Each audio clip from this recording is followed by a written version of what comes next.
Guys welcome to Cric Chat Venkatesh. మొత్తం మీద కాస్త ఆలస్యంగానైనా ఛాంపియన్స్ ట్రోఫీకి మన ఇండియన్ టీంని అనౌన్స్ చేశారు. పెద్దగా సర్ప్రైజెస్ ఏమీ లేవు ఈ టీంలో. ఎక్స్పెక్టెడ్ లైన్స్లోనే ఉంది. జైస్వాల్కి మొదటిసారిగా వన్డే టీంలో అవకాశం కల్పించారు. ఇంతవరకు అతను ఒక్క వన్డే కూడా ఆడలేదు. యశస్వి జైస్వాల్ మంచి ఫామ్లో ఉన్న ప్లేయర్.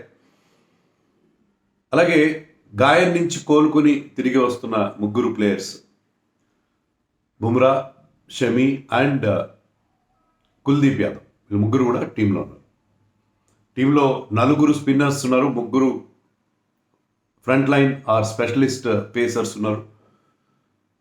అండ్ ఓవరాల్గా 4 ఆల్రౌండర్స్ అక్కడ కనిపిస్తున్నారు. దానివల్ల బ్యాటింగ్లో మంచి డెప్త్ ఉండే అవకాశం ఉంది. So there is Hardik Pandya, Ravindra Jadeja, Axar Patel and Washington Sundar, 4 allrounders ఉన్నారు.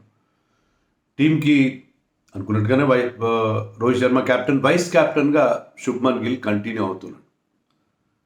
సో టీంలో పెద్దగా సర్ప్రైజెస్ ఏం లేవు. But there is no place for somebody like Sanju Samson, Siraj, Nitish Kumar Reddy, వీళ్ళెవరికి అవకాశం అక్కడ కనబడలేదు. అలాగే వరుణ్ చక్రవర్తి పేరు కూడా చాలా ప్రముఖంగా వినిపించింది, కానీ అతను కూడా టీంలో అతను ప్లేస్ లేదు. ఒక అటాకింగ్ స్పిన్నర్గా అతను తీసుకుంటాడు. కుల్దీప్ యాదవ్ బహుశా ఫిట్ అవ్వడంతో అతను టీంలోకి వచ్చినట్టుగా ఉన్నాడు. ప్లస్ కరుణ్ నాయర్కి ఛాన్స్ ఇవ్వలేదు.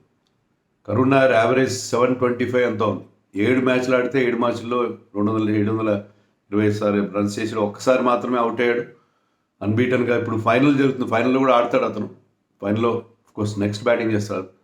సో అన్ని రన్స్ చేసిన, టన్స్ ఆఫ్ రన్స్ చేసిన అతని యావరేజ్, బ్యాటింగ్ యావరేజ్ ఫినామినల్ 725 అన్న అతనికి అవకాశం కల్పించలేదు. బట్ మనం ఎమోషనల్గా మాట్లాడడం కాదు, ఓకే అతనికి అవకాశం ఇచ్చుంటే బాగుండేది, కానీ selectors could not accommodate him. అదే చెప్పాడు అజిత్ అగర్కర్. ఏమన్నాడంటే 15 మందిని సెలెక్ట్ చేస్తాం, దాంట్లో అవకాశం కల్పించలేకపోయామని చెప్పాడు. ఇదే team I think February 6th నుంచి అనుకుంటా మనం 3 మ్యాచ్ల వన్డే సిరీస్ ఆడుతాం ఇంగ్లాండ్కి విరుద్ధంగా, హోమ్లోనే బైలాటరల్ సిరీస్. ఇదే టీం ఆడతారు. బట్ బుమ్రా అప్పటికి ఫిట్ అవుతాడో లేదో తెలియదు కాబట్టి బుమ్రా ప్లేస్లో హర్షిత్ రాణా ఆడతారు. బుమ్రాని సబ్జెక్ట్ ఫిట్నెస్ సెలెక్ట్ చేస్తారని అనుకున్నాను నేను, కానీ అలా ఏం లేదు. బుమ్రా ఫిట్ అవుతాడని చెప్పి వాళ్ళు కాన్ఫిడెంట్గా ఉన్నారు. ఎందుకంటే ఫస్ట్ మ్యాచ్ ఇండియా ఫిబ్రవరి 20న ఆడుతుంది. ఇంకా 1 month పైగా టైం ఉంది కాబట్టి అప్పుడు బుమ్రా ఫిట్ అవుతాడు. అది ఇంజనీర్ సీరియస్ కాదు. కొన్ని పత్రికల్లో వచ్చినట్టుగా బెడ్ రెస్ట్లో ఏం లేడు అనేది కూడా మనకు వచ్చింది కాబట్టి బుమ్రా విషయంలో దేర్ కాన్ఫిడెంట్. సో అందుకని బుమ్రాని కూడా సబ్జెక్ట్ ఫిట్నెస్ లాంటి యాస్ట్రిస్ మార్క్ ఏం లేకుండానే అతన్ని సెలెక్ట్ చేశారు. ముందుగా మీకు ఒకసారి నేను టీం చెప్తాను, దాని తర్వాత మనం మిగతా విషయాలు మాట్లాడదాం. Team: Rohit Sharma captain, Shubman Gill vice captain, Yashasvi Jaiswal, Virat Kohli, Shreyas Iyer, KL Rahul, Rishabh Pant, Hardik Pandya, Ravindra Jadeja, Axar Patel, Washington Sundar, Kuldeep Yadav, Jasprit Bumrah, Mohammed Shami and Harshdeep Singh. So ఒక లెఫ్ట్ ఆర్మ్ పేసర్ ఉన్నాడు Harshdeep Singh, 2 front line pacers Bumrah and Mohammed Shami. Hardik Pandya 4th సీమర్గా ఉంటాడు. నేను చెప్పినట్టుగా 4 స్పిన్నర్స్ ఉన్నారు, జడేజా, అక్షర్, కుల్దీప్ అండ్ వాషింగ్టన్ సుందర్. దాంట్లో 3 allrounders, 2 keepers KL Rahul and Rishabh Pant. So అది పరిస్థితి. So Shreyas Iyer one day world కప్లో అద్భుతంగా పర్ఫామ్ చేసి శ్రేయస్ అయ్యర్ టీంలోకి వచ్చాడు. కేఎల్ రాహుల్ కూడా కన్సిస్టెంట్గా పర్ఫామ్ చేశాడు వరల్డ్ కప్లో. వాళ్ళిద్దరూ టీంలో కంటిన్యూ అవుతారు. ఆల్మోస్ట్ మన 2023 వన్డే వరల్డ్ కప్ స్క్వాడ్కి చాలా దగ్గరగా ఉంది టీం, కొన్ని మార్పులు మినహాయిస్తే. సో ఇది మన టీంకి సంబంధించిన. దీంట్లో చాలా ఆలస్యంగా అనౌన్స్ చేశారు. 12:30కి ప్రెస్ మీట్ ఉంటుందని చెప్పారు. సో 12:30 నుంచి టీవీ పెట్టుకుని కూర్చుంటే ఏదో మాట్లాడుతున్నారు. అది దాదాపు 3 అయ్యే వరకు, అంటే 2.5 గంటల ఆలస్యంగా అనౌన్స్మెంట్ వచ్చింది. సో అంతవరకు చాలా, మరి మీటింగ్ జరుగుతుంది ముందే చెప్తే అలా ఉంటుంది. 12:30కి Rohit Sharma and chief selector address చేస్తారు మీటింగ్ అని చెప్పారు. ఇక్కడ గౌతమ్ గంభీర్ లేడు. మామూలుగా కోచ్ అబ్జర్వేషన్స్ తీసుకుంటారు, కోచ్ ఉండాల్సిన అవసరం లేదు. సో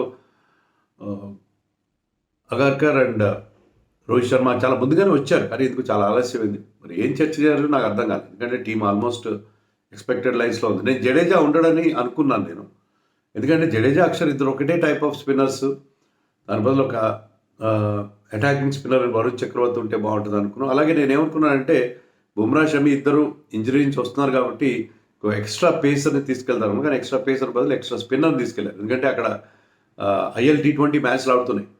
సో దానివల్ల పిచ్చెస్ అన్నీ కూడా బాగా దుబాయ్లో కానీ మిగతా స్టేడియంలో పిచ్లు బాగా బోర్నౌట్గా ఉంటాయి. సో అక్కడ స్పిన్నర్స్కి కాస్త హెల్ప్ ఉండే అవకాశం. సో అందుకని ఇండియా 4 స్పిన్నర్ని తీసుకెళ్లారు. ఒక పేసర్ షాట్, 3 పేసర్స్ ఉన్నారు దాంట్లో, ప్లస్ హార్దిక్ పాండ్యా. మ్యాచ్లో 2 పేసర్స్ ప్లస్ హార్దిక్ పాండ్యా, 3 స్పిన్నర్స్లో బరిలో తిరిగే అవకాశం ఉంది. సో అందుకనే ఒక ఎక్స్ట్రా స్పిన్నర్ తీసుకెళ్ళి నేను ఒక టీం ఇచ్చాను 8 రోజుల క్రితం. ఆల్మోస్ట్ అదే టీం వచ్చింది ఎక్సెప్ట్ 1 చేంజ్. నేను సిరాజ్, ముఖేష్ ఉంటారా అనుకున్నాను, కానీ వాళ్ళ ప్లేస్లో జడేజా వచ్చాడు. ఒక ఎక్స్ట్రా సీమర్ బదులు ఎక్స్ట్రా స్పిన్నర్ వచ్చాడు. అది మినహాయిస్తే మిగతా టీం అంతా నేను ఇచ్చిన టీమే వచ్చింది. అదే నాకు గొప్పని చెప్పట్లేదు, కానీ very easy to select one day team. ఎందుకంటే వన్డే టీంలో మనకి 8-9 మంది ప్లేయర్స్ సెలెక్ట్ దెమ్సెల్వ్స్. ఇంకేమైనా ఉంటే సంజు శాంసన్ వస్తాడా? సంజు శాంసన్ నిన్న కూడా వీడియో చేశాను.